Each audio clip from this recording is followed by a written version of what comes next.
Nina bakambomosho umnyango uqabula nkongo ngokuba silahlekile siyakufumdle kwaSoshangane siyakhulekana nabezulu eliphezulu libumbene lesikhombisa ihora nazi indaba wena mbukeli sekhaya woza nendlebe mina ngizoza nendaba ngihlale kuzona ithonto naze ihamba phambili kusihlwanjeni. We do not want to form any part of a government with representatives of the white colonial and apartheid system. Iqembu iFS likubeke kwacaca ukuthi lincamela ukushiwa ngaphandle kohulumeni wobumbano uma kuzofanele lisebenzisane neDA. Lokhu ngemuva kokuthi iANC iveze ukuthi ixoxisana namaqembu ehlukene ngenhloso yokusungula uhulumeni wobumbano. Make interventions to help them. The Minister of Human Settlements is already started. They are already taking care of accommodating people on a temporary basis. Umengameli wezwe uCyril Ramaphosa usethembise ukuthi abantu abakhahlanyezwe ikhukhula eEastern Cape bazokwakhelwa izindlu zesikhashana engakapheli insuku engama-30.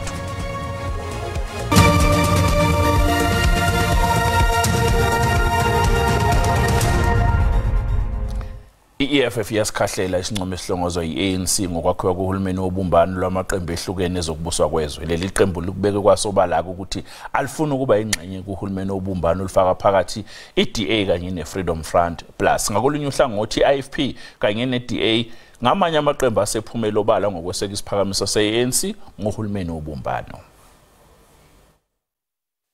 I-ANC inqume ukungathathi ihlangothi njengoba ibeke etafuleni isiphakamiso sokusungulwa kahulumeni wobumbano ozokwakhiwa amaqembu ahlukene eParliament.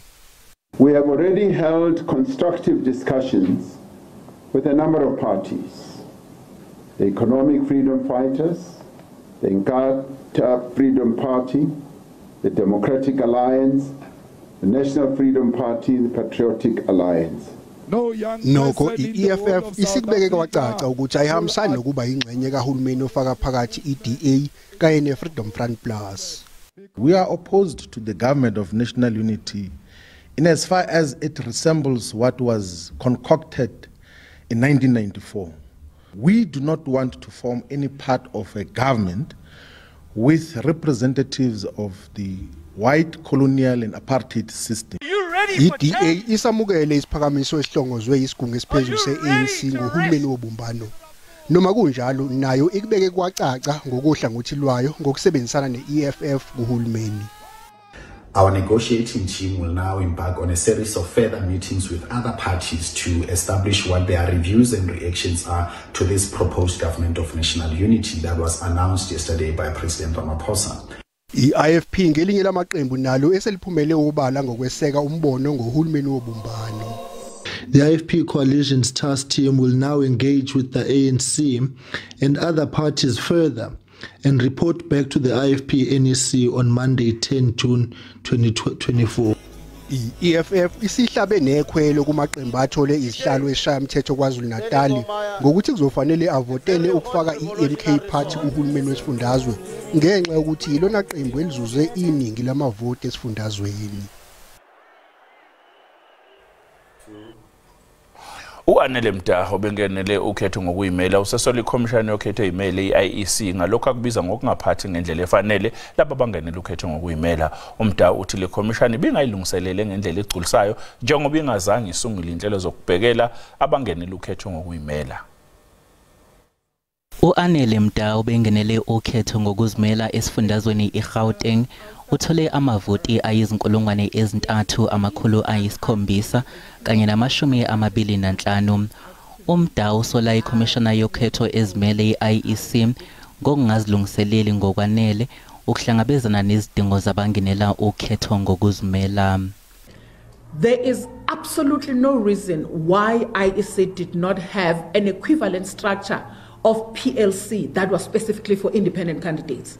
There was no reason why IEC incorporated independent candidates to the PLC structures when you are dealing with people of unique interests, people that you don't even have a precedented experience that you can draw from and say, this is what in the past has happened.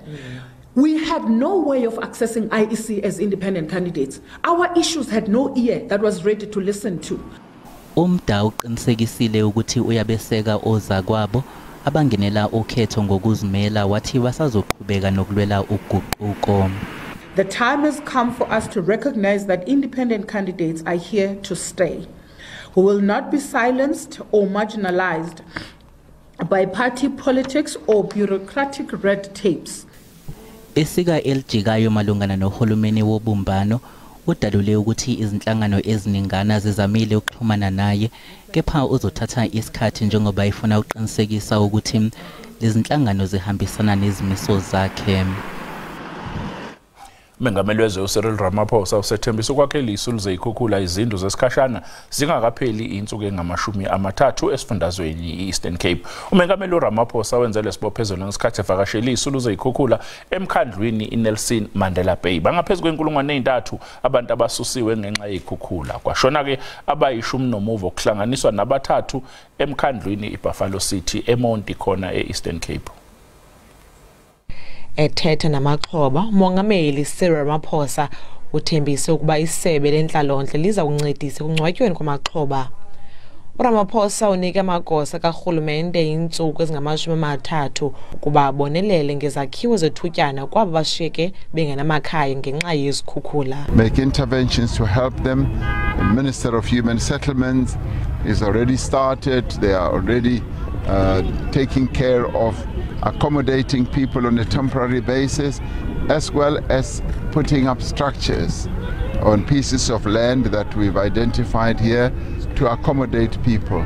Ibilusuku lonqongophalo kumaxhoba. They neglected us. They didn't even pay attention. Only Lapland people. No blankets, no nothing. Outside, and I'm looking around for the key. I struggle to find the key, and I try to break it open and coming out, and I go to go rescue them. You see, out of the window, the small boy, get him out of the window. My sister also, and I put him on a safe place. Umasipala ombhaxa weNelson Mandela ubhalele iofisi kaNondyebo ecela imali engange-150 million ukuncedisa amaxhoba. We've got a plan now from the Department of Water and Sanitation to show exactly where the flood line is and the floodplains are, and they will definitely have to be relocated. Umongameli uthi uza kubuya azohlola umgama oselohanjiwe kuncedeni amaxhoba. Kwiindaba ze-SABC Ndunguntombuzuko obhalintulwe Kariyerha. Ungqongqoshe wamaphoyisa ubheka icele ungomunye wabasohlundala abasebebe ongqongqoshe isikhathi eside kodwa bangeke besabuyele eParliament njengoba iANC lahlekelwe ihlale engama-70 nomuvo okhethwe nobelingesonto eledlule. Kusenjalo ke ucele uveze ukuthi uzoshenqa kahle nje uma sesiphelile isikhathi sakhe. Ucele usebambe intambo njengongqongqoshe wamaphoyisa kusukela ngoNhlolanja ngo-2018 kanti uphinde wasebenza njengomkhomishana wamaphoyisa eminyaka emibili kwaze kwabuyamiswa ngo-2011 ngenxa yenzolo zokungayiphathi kahle. Unyakeni olandelayo wabe sesuswe esikhundleni njengoba nje izinga lobugebengu liqhubeka nokuba phezulu kuleli sekunxusa ukuthi ashenxe kulesi sikhundla. Inguquko ezenzekayo kwezombusazwe zingase iholele ekutheni engabe sabonakala kwezombusazwe. There is a start, the end has arrived, if it has arrived, and I left home to come and work. So if work is not there, I go home. Ucele uthaba kwaZidlodlo namanje basaqaphile njengoba sedlulile ukhetho. We're better equipped, police better trained, train more public order policing to be able to work with such situation. Ungqongqoshe uveza ukuthi kufuneka kwengezwe inziza ukuze kuliwe kahle nobugebengu uhlinzeke ngezimonto eziyi-130 ophikweni oluphenya amacala. These cars will be sent to the provinces, different provinces, especially those that have a high level of crime, KZN, Western Cape, Gauteng and all that. Ucele uthi yize seyibe khona inqubekela phambili ekuliweni nobugebengu kusekuningi okusafanele kwenziwe. Mbukile sasiqhwe itolo kanti uma besibuya sizokuphathela udaba olutheni. I know they won't come back, but all I need is justice. Umndeni wengane ezimbili eziphangalele ngemva kokudutshulwa zabe seyinqunqosa ngomlilo eSoshanguve uthi angeke ukuthola ukuphumula kuze kuboshwe umuntu obulale izingane zawo nesihluku. Lo daba ngezinye zeindaba ke esobe siphethe uma ngabe sibuya ezitolo siyabuya.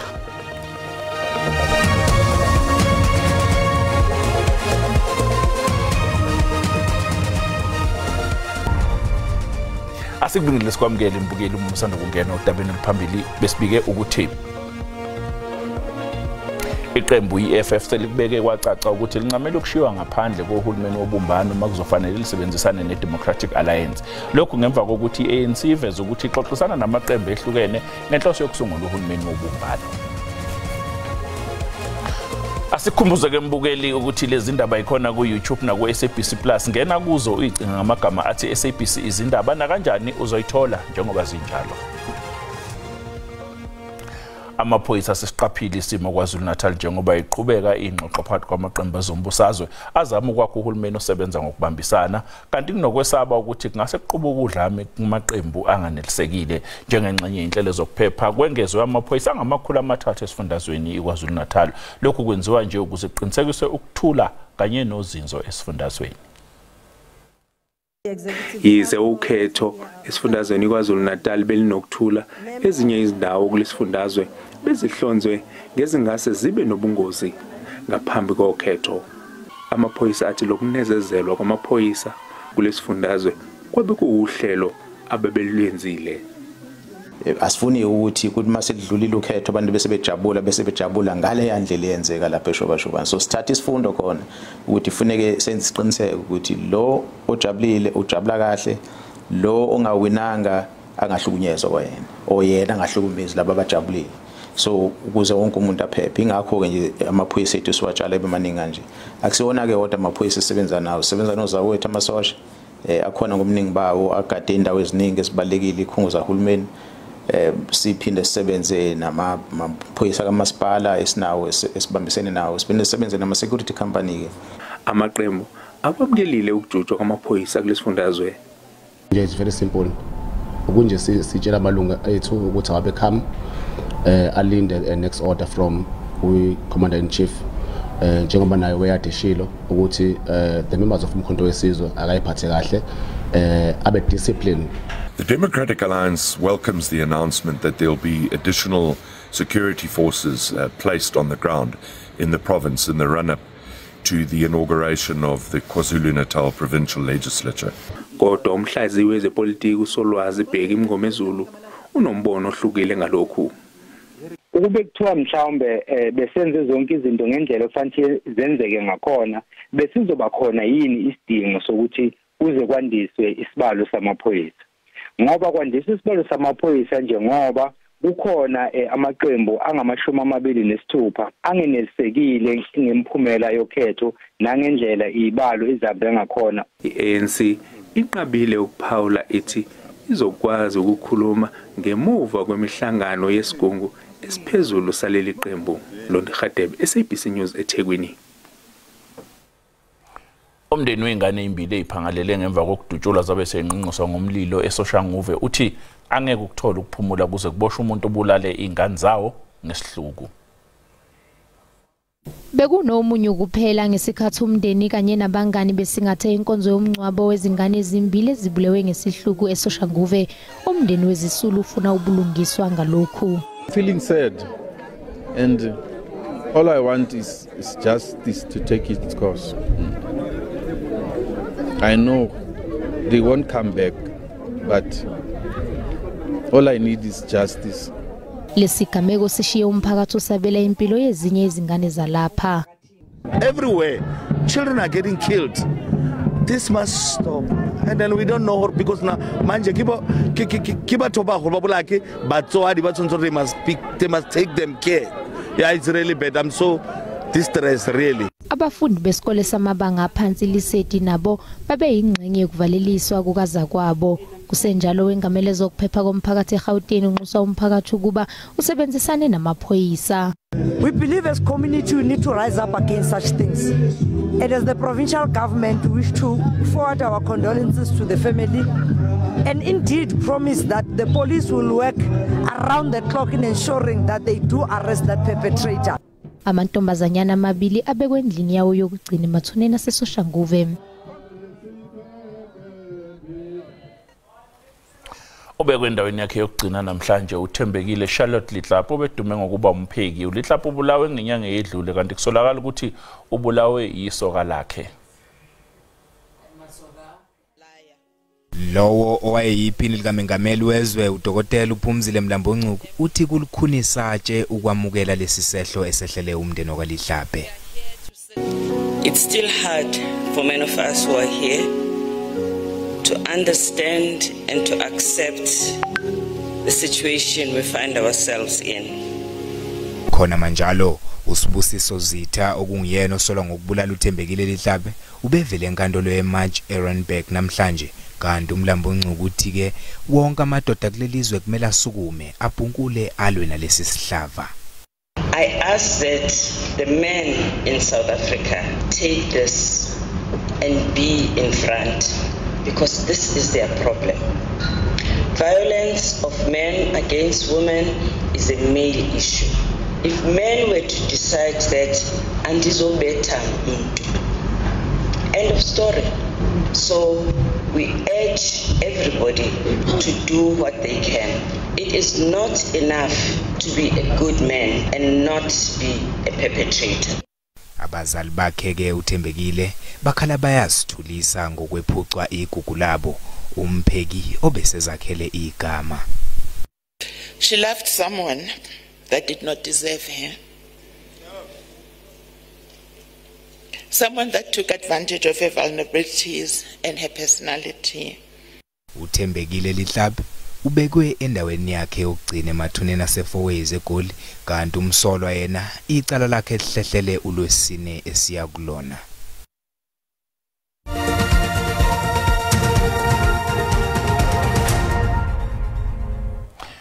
Iqembu lesizwe iBafana Bafana lizobhekana neNigeria ngehora lesishagalolunye namhlanje ebusuku emidlalweni okuhlungela indebe yomhlaba yangonyaka u2026. Njengamanje sivakashelwe intatheli ezemidlalo la eSABC umduduzi wakwaNdlovu katshena sikubingelele sikwamukele eindabeni zosuku. Cebisa lamaqembu asezothulana phezulu futhi ibonakala ngathi ngeke iphele maduze impi yalamaqembu amabili. Inzala kakhulu lempi asengibingelele Cebisa nembukeli ekhaya ngeke iphele impi eNigeria neSouth Africa tohlala kungikona lo kungimanje nje bayasikweleta sikweleti sibuya la kuAfcon nyalo uma sibuya ngaFebruary sikhishwe ngibo kumcuzelwano weAfrica Cup of Nations kungako nje sifuna ukuthi sibuyise imvukulo kusibavakashele sifike babhabhadiswe ekhaya kubo. Katsheni uwabona engakanana amathuba eNingizimu Afrika ukuthi iguqise iNigeria ingabe iNingizimu Afrika ingakwazi ukwenza lokho okwenziwa ileli qembu ladlala ngo2019?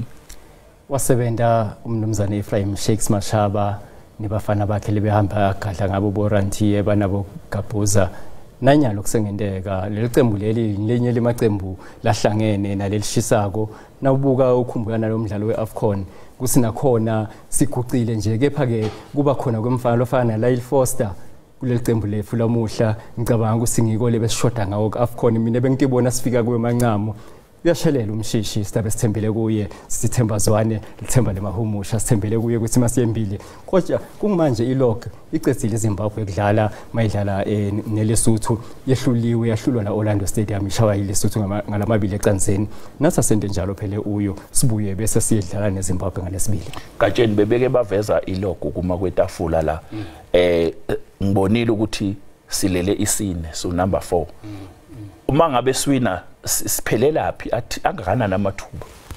Ngawucela nje ukuthi iphindze sidlalele yalogi siyibone kahle sonke nasekhaya sokhona ukubona ukuthi sime kanjani emafuba efa sesekhwakhe sese early wena ecebisa emaqembu lesinawo emave ang6 group C sadlala imidlalo lemibili sahlulwa eRwanda sabe sesiyaphumelela amadlala neBenin safuna isidlale futhi siphinde siphinzane ekhaya nasekhambeni sadlala lemibili kuphela imidlalo njengoba ngisho emva kwaloko njengoba utibonela nawe umbukele ekhaya sihlele enzaweni yesine lumazicese umdlalo walomuhla masingaphumelela noba sibuye neliphuzu ngoba umceceshi uSide uya kulomdlalo ngoba ufuna nje kulomdlalo walomuhla newalesibili maka sewahlanganisa ufuna amaphuzu lamane uthi kutobe kungcono lokho seseyinza indlela Cebisa njengokusho silungiselela umcuzelwano wa2026 lokuhlungela setha ukuchubeka naseminyeni lotako. Angeke size silale mduduzi namhlanje sobe silibhekile iqembu lesizwe iBafana Bafana siyalethemba futhi ukuthi lizo kwenza umsebenzi oncomekayo. Sibonga kakhulu ngesikhathi sakho. Bonga mina Cebisa nembukeli. Loke mbukeli bekumduduzi wakwaNdlovu intatheli ke yeindaba zala ezemidlalo la eSABC. Abasubantu beComrades Marathon bathi bawulungela umjaho wangesonto wama-49 osuke eThekwini ulibangise eMgungundlovu khona KwaZulu-Natal. Bangaphezulu kwenkulungwane engama-20 abasubathu okulindeleke ukuthi babambe iqhaza ehholo ledolobha ngesonto ekuseni emqhudelwaneni onzima wama-kilometer awu-8 85.91. Osondonzima kumabanga amade bathi bazobalwa nabazokomeliswa emjahweni iComrades Marathon ngesonto. Ophule record le down run uTete Dijana ngonyaka odlule uzovikela isicoco sakhe. Kanjalo nophume isibili ngonyaka odlule uPete Versma waseNetherlands. Ngoba lapha I'm going to run my own race. I'm not going to expect anyone to run someone's race. Last year I approached the race with in my mind I was already the favorite despite nobody having any expectations for me. Right now it doesn't make a difference. Ovikele isicoco wabesifazana uGerda Steyn nguyena okulindele ukuthi aphinde ashaya intambo kuqala. I really hope to finish on Sunday with a big smile on my face. Abanye okulindele elikhulu kubona bathi bazomphonsela inselele ebonakalayo uGerda Steyn. Noma ngiqala ukugijima iLokhozi uprun kodwa ke okunginikeza ithemba ukuthi ngijimile amalungiselo wami ahambe kahle. Abanye bazothwesa kanzima uDijana kulindele kuEdward Mthibi noBungusa Mthembu kwabesilisa bese kuthi kwabesifazane kubo Alexandra Morozova waseRussia noAdel Broderick. Eyindaba za SABC ngikuvusi Khumalo eThekwini. Umhlahlo wesimo sezulu uyalandela emva kwekhefu.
Mbokele sibeka lapha ke ezosuku bakhona koza kwethu kusasa nangesonto yibona bazobe bekuthulela indaba ngolimi lesiXhosa thina sizosibonana nawe ngomsombuluko sale kahle.